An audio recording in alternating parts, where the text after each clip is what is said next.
I'm Dave Harmeyer, and this is a 1-minute library life hack.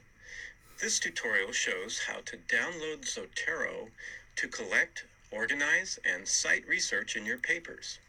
Go to Zotero, Zotero.org/download, and click on Download.